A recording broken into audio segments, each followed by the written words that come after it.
There comes a point in every ambitious person's life when they realize that not everyone who has a problem with you actually has a problem with you. And sometimes they have a problem with what you represent, your growth, your standards, your self reliance, your refusal to make your problems everyone else's responsibility. And when, your vision starts to become your reality and the discipline starts paying dividends, suddenly, the room gets quieter, the applause gets softer, and your criticism amplifies. And if you're not aware of what's happening, you'll think, you actually did something wrong. But you didn't do anything wrong.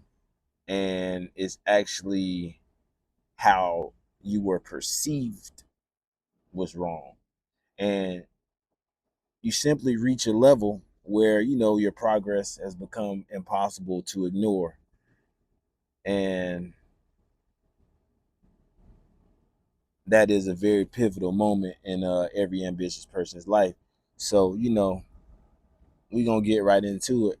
Welcome back to the Jump Off. This is your host, the Organic One. And today we are certainly off the porch with it.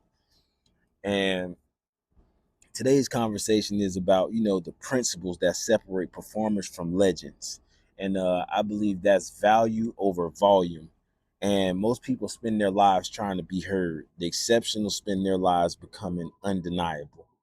And if you think about how much energy people actually waste explaining themselves when they're actually, doing honest work in like defending and arguing and trying to justify and seek approval and basically trying to steer how, you are perceived is really a waste of energy. And I find that the highest performers are actually the ones, blocking out that noise, creating, practicing, perfecting, and compounding their progress. They understand something, most people never get to because they don't face that level of scrutiny. And they come to realize that every explanation has a ceiling and value does not. For instance, we have Elon. Whether you admire or you disagree with whatever he has going on, the lesson is when you look at him and how he operates, while people debated his ideas, he kept building companies. While people argued over the headlines, he focused on the technology, on infrastructure, talent, and leverage. Like he didn't spend his energy trying to win every conversation. He spent enough of it creating value that, the conversation became secondary. Now people who, don't like his politics or what he represents in politics, they still drive Teslas. And I think that's the lesson, not to become Elon, but to become relentlessly committed to building. And another, prime example of that is LeBron. LeBron James is one of the most scrutinized athletes in the history of not even the NBA, just sports in general. And people question him from the jump. Before he even got into the league, they were like, is he gonna be, worth the hype? You know, they question, once he reached the finals, can he win the finals? After he won championship, they was like, it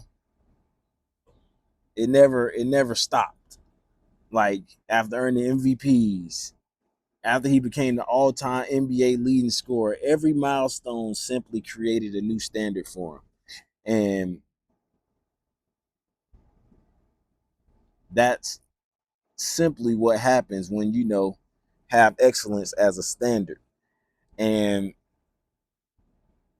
people will move the goalposts because admitting that someone is achieving greatness and their milestones and their accomplishment forces them to confront their own standards towards themselves. Like,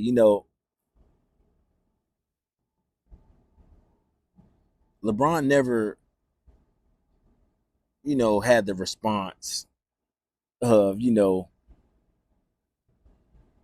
discrediting other players who discredited him, or, felt the need to involve himself in the debates.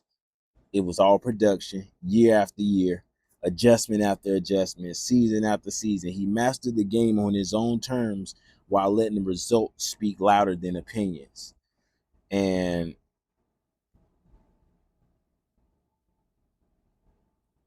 and his legacy wasn't built in, any arguments. There's no panels that are justifying his legacy and what he did on the court. It's built on output. And that's across, different industries, from tech to sports. The same principle applies. And whether it's Michael Jordan, Tom Brady, Jalen Hurts, Dana White, these are people who create lasting impact, and they don't spend a lot of time responding to narratives. They spend it on creating value. I like to say they walk the talk. Like, if you're doing it, the results are going to speak for you. And another thing that I learned is success doesn't create enemies, it actually creates mirrors. And mirrors make people uncomfortable because every time someone witnesses excellence, they're presented with a choice and a memory. And that choice is to be inspired or become insecure, take responsibility or make an excuse. Damn, I said that bit like Glorilla. uh, take responsibility or make an excuse, grow or resent the person who kept growing. There's no need to project your frustrations onto someone else's progress. Honestly, I feel like, when you do have the opportunity to see someone in the spot that you have previously encountered, whether you failed or passed it, you should be a bridge, a light, not a deterrent. Helping someone rise has never made anyone smaller. And I believe, in fact, that, it actually increases your stature to pull others up and bring them to the next level, because now you have somebody on a higher level who can attest to the fact that you've assisted them in their progress. And even if they grow past you, they still have that memory of you being there for them, being that bridge, being that light. On the contrary, trying to pull others down has never made anyone bigger.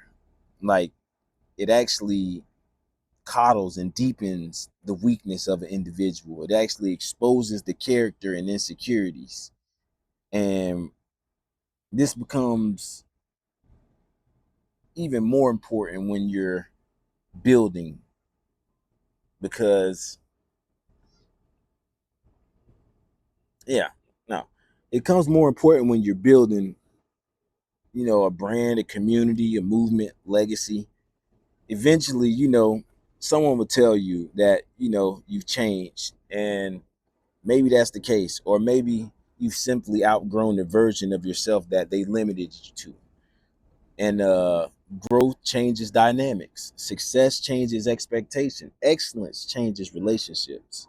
And not everyone is mature enough to celebrate the version of you that they never expected to exist. Like, some people only can, make an excuse why it's not them, or, attempt to bring you down because they don't think you deserve the hard work that you put in to accomplish your goal. And I think that's the wildest thing. I think, like, it's just like, just for another analogy just popped up in my head. Just because I shined the whip don't mean it's brand new. But to somebody who never wanted you to have one in the first place, like it'll always be showing out or doing too much if you keep it clean. So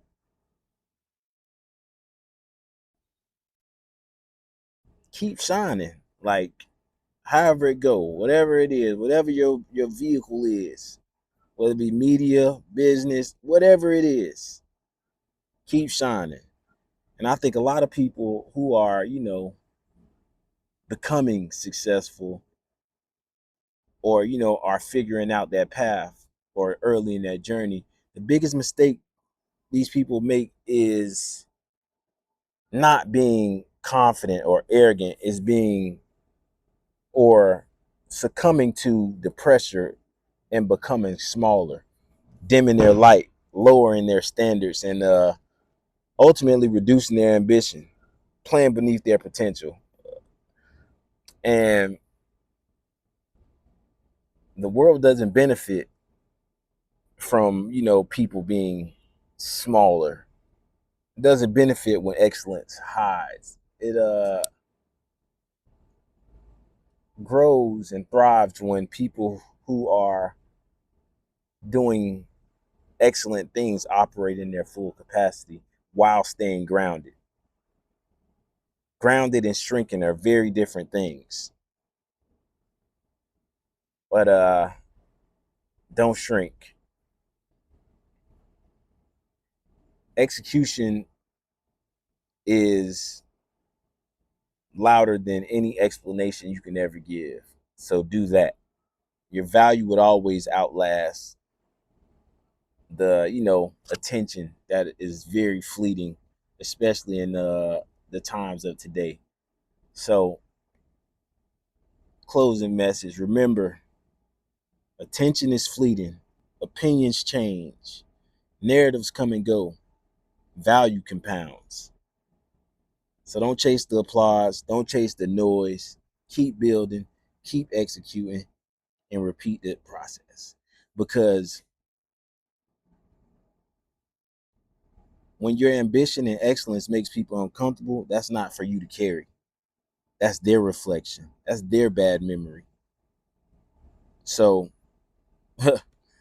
get your grind on, keep your shine on, and I'll catch y'all on the next episode of the Jump Off. Today it ran a little late. It's getting dark out here. But I had to bring it to y'all regardless. So I'm signing off on y'all. It was a great one.